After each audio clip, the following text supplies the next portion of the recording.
कई बार स्टूडेंट्स इस बात का फैसला नहीं ले पाते हैं कि उन्हें करियर में करना क्या है। इसी वजह से कई बारी वो 10th के बाद जब 11th और 12th चुनते हैं तो सब्जेक्ट्स ऐसे ले लेते हैं जो उनके लायक नहीं है, और जब वो ग्रेजुएशन में उनको एडमिशन लेना होता है तब उन्हें लगता है कि उन्होंने 11वीं और 12वीं में गलत सब्जेक्ट्स का चुनाव किया।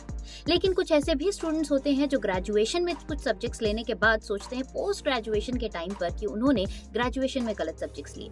आइए इस बारे में थोड़ा सा हम आपको मार्गदर्शन दें। कुछ ऐसे स्टूडेंट्स होते हैं जो ग्रेजुएशन में ह्यूमैनिटीज लेने के बाद उन्हें इस बात का एहसास होता है कि कंप्यूटर की इस दुनिया में अगर वो कंप्यूटर से रिलेटेड कोई कोर्स करें या फिर MCA कर लें तो ऐसे में उनका करियर ज्यादा सक्सेसफुल होगा। तो क्या वो ग्रेजुएशन कर सकते हैं ह्यूमैनिटीज लेने के बाद अगर 12th में उन्होंने मैथ्स लिया हो तो भी? चलिए हम आपको बताते हैं कि ऐसा पॉसिबल है या फिर नहीं। भले ही 12th में आपके पास मैथ्स हो और आपने बहुत अच्छे नंबर्स भी लिए हो 12th क्लास में, लेकिन अगर ग्रेजुएशन में आपने मैथ्स नहीं पढ़ी है या फिर आपने BCA नहीं किया है तो आपको MCA में एडमिशन नहीं मिल सकता। लेकिन आप ऐसे में निराश ना हो। IT सेक्टर में आप अपने करियर को अगर आगे बढ़ाना चाहते हैं तो डेटा साइंस, साइबर सिक्योरिटी और मशीन लर्निंग से संबंधित ऑनलाइन कोर्सेज करके आप इस फील्ड में आगे बढ़ सकते हैं। अब सवाल ये उठता है कि इस तरह के कोर्स आप कहाँ से करेंगे?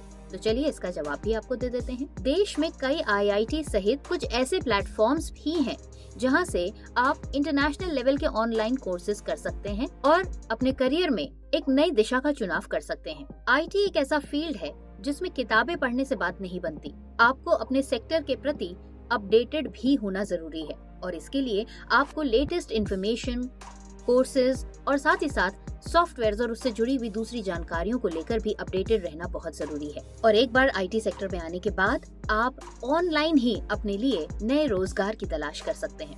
उम्मीद है आज के इस वीडियो ने आपको काफी हद तक कुछ इम्पोर्टेंट इन्फॉर्मेशन जरूर दी होगी। इसी तरह की और करियर से जुड़ी हुई इम्पोर्टेंट इन्फॉर्मेशन की जानकारी के लिए आप जरूर फॉलो कर लीजिए हमारे पेज को और चैनल को सब्सक्राइब जरूर कीजिए, क्योंकि तभी आपको लेटेस्ट इन्फॉर्मेशन, चाहे वो सरकारी या प्राइवेट जॉब से रिलेटेड हो या फिर स्कॉलरशिप और फेलोशिप प्रोग्राम से जुड़ी हुई या फिर एडमिशन और दूसरी इम्पोर्टेंट इन्फॉर्मेशन की जानकारी। आज के लिए बस इतना ही। अगले वीडियो के साथ कुछ और इन्फॉर्मेशन के साथ होगी आपसे दोबारा मुलाकात। तब तक के लिए बाय बाय।